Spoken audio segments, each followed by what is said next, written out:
guys, what's up?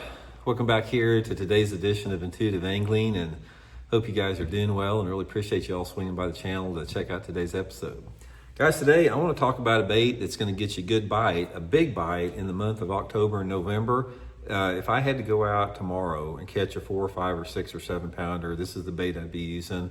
Going to give you guys some good tips and advice on how to use it and how to catch fish on it, and hope it'll help you guys catch one of those hogs over the next month or two. Before we get started, guys, thank you very much for everybody that's taken time to hit that subscribe button here at Intuitive Angling. Free and easy to do so, man. If you want to support the channel in an easy way, that's the good way to do it. Right now, we've only got like 35% of the people that watch my videos that are actually subscribed to the channel, so it's a good way to help out. And also, guys, if you want to go to the next level here on Intuitive Angling, you can be an Intuitive Angling channel member. And channel members get private videos every week that aren't seen by the public, and you get access to my email address for your personal fishing questions. Just you can email me personally, and I'll help you guys with any questions you may have. So if you're interested in being a channel member, just go to my YouTube homepage and hit the join button or the membership tab there for information. So I really appreciate that. Okay, guys, I think a lot of y'all can guess probably one of the best big bass lures, or that you're going to have this time of year or any time of year, is a glide bait. And what I want to talk about today, guys, is the Megabass iSlide 185 glide bait. This thing is freaking awesome. Looks just like a big bait fish. The iSlide comes in a couple different sizes. This is the mid size here, the 185, which is the one that I really prefer here because it's big enough to get a giant fish to hit it, yet it's small enough you can catch numbers on it.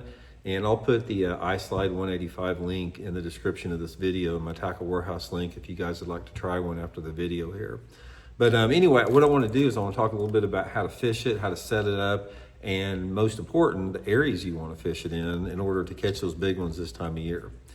Okay, we've done a lot of videos on glide baits over the years, and for some reason, guys, when I do a glide bait video, there's not a lot of people that watch them, and it's really surprising because glide baits are so popular as far as you hear tons of stuff about them, and there's a ton of them out there, but a lot of people just aren't interested. And I think one of the reasons a lot of people aren't interested in glide baits is they've tried them and have not had any success on it, and that is typical with glide bait fishing if you don't do it right. But I'm going to help you guys get some bites on a glide bait today.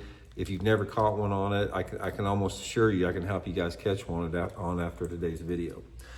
Okay, first of all, let's talk about, like I said, the bait and how you wanted to set it up and everything. The glide bait, a lot of you guys already know it, but if you're not familiar with it, a glide bait, when you reel it in, when you just reel it just straight in like that, it has a natural action that it goes back and forth like that. And a lot of people just fish it like this, and you can catch fish like that. I'm not saying you can't, but one of the first tips I want to give you guys is don't ever just throw the glide bait out there and just reel it in like that. You want to work it like a slow jerk bait. When I work the iSlide, guys, I'm going boom, boom, boom, almost like a slow jerk bait. And when you go like that, instead of just reeling steady, it jerks like that, and then it'll just sort of glide, and then you jerk it back forward and it'll glide like that. And it has a little bit more erratic action, yet it glides at the same time. So when you're working it out there, just go boom, boom. And you'll see what I'm talking about because it's pretty easy to do. It's really easy to walk it like that. That's the first thing. The next thing, you have to have the right piece of equipment to throw this on. Now, the iSlide 185 is small enough that you can throw it on a flipping stick. A lot of bigger glide baits, you have to use like a big 8-foot extra heavy action rod with a big reel on it. I use my flipping stick with my same bait cast reel, 25-pound test Seaguar and Vizix line. I use that Megabass Alkalies flipping stick. That's my setup for it. And with that outfit, the flipping stick, the 25-pound line, I can make a long cast with it. I can take up a lot of slack on the hook set. I can, power the fish once they get it. Yet it's a light enough setup where I can work it like the slow jerk bait. Now, if I was working it fast, I wouldn't want to use that setup. But since I'm just going like this, the flipping stick is perfect with it. So that's the setup that I use for it. Colors, you guys, they got a bunch of good colors at Tackle Warehouse of these. All of them work. Try getting some type of a translucent color like this on a brighter sunny day, and then maybe more of a little bit brighter color like this, if it's cloudy or windy or something like that. Okay, that's the basic premise of fishing it there. Now, the most important part of it, let's talk a little bit about how you want to fish it in the type of areas that you want to fish it in. This is critical with a glide bait fishing, is you have to fish them in the right type of areas, and you have to fish them on the right type of days. Here's what you're going to find with glide bait fishing. They bite them best during the middle of the day. It's like the key window for a bite on a glide bait is like from about 10 o'clock to 2 o'clock in the day. A lot of people will think with a bait like that, early in the morning and late in the evening are the best time to fish them. I have not found that to be true, along with a lot of my other people that I know that are really good glide bait fishermen. I think a lot of it has to do with once you get up a little bit later in the day, it's brighter and the fish can see it a little bit better. And it's a sight bait. I mean, a glide bait is a sight lure, so you definitely want that visibility factor of, the fish being able to see the thing from a long distance. That's one thing. Next thing with that is the glide bait will work in a lot of different situations as far as light intensity. I've caught fish on glides in sunny, partly cloudy, rainy, every type of conditions. But one of the things that will really make a big difference in your glide bait fishing is you got to have some wind with it this time of year. Now we're talking about October, November, which I think is the two best months to fish a glide bait. I think that the mood and the personality of the bass during this time of year, when that water temperature's in the 60s and 70s, perfect scenario for glide bait fishing, and they really, really need wind. What you're going to have that is typical with glide bait fishing, if you don't have wind, you're going to have a lot of followers on the thing. And that is the signature issue about glide baits, is you get a lot of fish that swim up around them or behind them and they turn off and they don't bite it. And you still will, in any type of condition like that. But on a windy day, it makes them make a little bit more mistakes. And personally, the best days that I've had glide bait fishing this time of year were those cloudy days where you've got, like, say, a 10 to 20 mile an hour wind and some type of an average or above average temperature day. Sort of like a prefrontal condition is going to be perfect for it. Those are the days I've had best, in correlation with the right water clarity. Now, a glide bait to me is much better in clearer water. So I like my water visibility to be between like 3 to 6 foot clarity. It's perfect for it. You can catch some fish on them in below 3 foot of clarity, but it seems like they lose their effectiveness. And if it's really clear, like if that water visibility is above 6 feet clarity, sometimes it's hard to get a bite in that situation too. So it's a very conditional bait. And on top of that, you've got to have the right type of lake.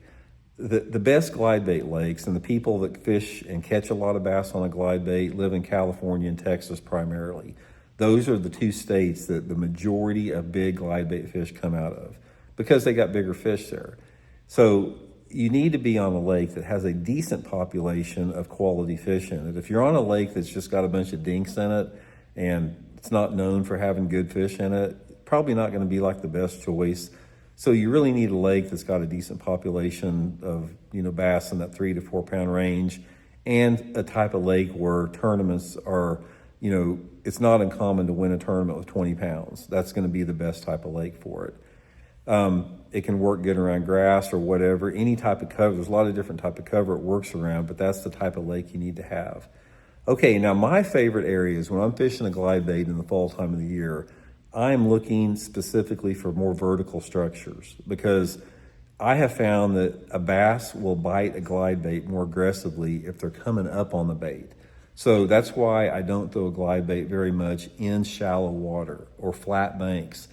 I may throw the bait into shallow water, but I want a sharp drop off because I want those fish to be looking up at that glide bait.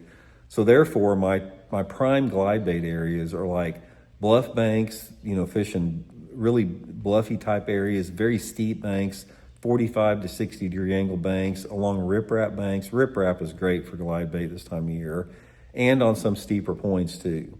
So if I get a bluff bank or a steep bank or a point or something like that that's got some wind coming on it, low light conditions and some clean water, perfect scenario to get bites on a glide bait. That's really what you want to look for. And if you have a lake that has submergent vegetation and some clean water, fishing it over that shallow submergent vegetation is really good too, especially if you've got like 5 or 6 or 7 foot of water and the grass is coming up within like 3 feet of the surface or something, can be really, really good. A couple other tips with it, guys, is you want to work the glide bait in correlation to the mood and the personality of the fish. And most of the time, I'm using some type of a medium retrieve on it, medium cadence. But the most important thing to do on it, and I learned this from my buddy Oliver Nye, who's probably the best glide bait fisherman in the country, is when you have a fish that's following a glide bait and you can see that fish in clear water, especially closer to the boat, speed that thing way up. Almost speed it up so fast that it's going to pop out of the water, because if a bass looks at that thing, it's studying it and it's getting too good of a look at it. Don't ever slow it down, or don't ever stop it, or don't ever just reel it the same if you have a follower. Speed that thing up and make that bass either go after it or go away from it. It's like most of the time, if you speed it up, the bass has to make a decision if it wants to let that thing get away from it or not. And a lot of times that'll trigger the strike with it.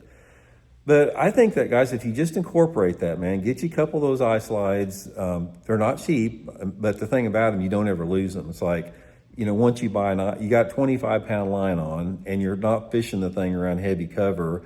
I've never lost a glide bait ever.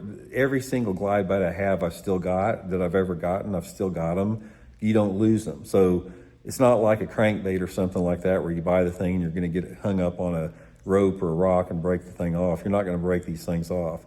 But get you a couple of them, get out there on those type of days I talked about, and you'll have some opportunities to get a bite, especially right now, October, November.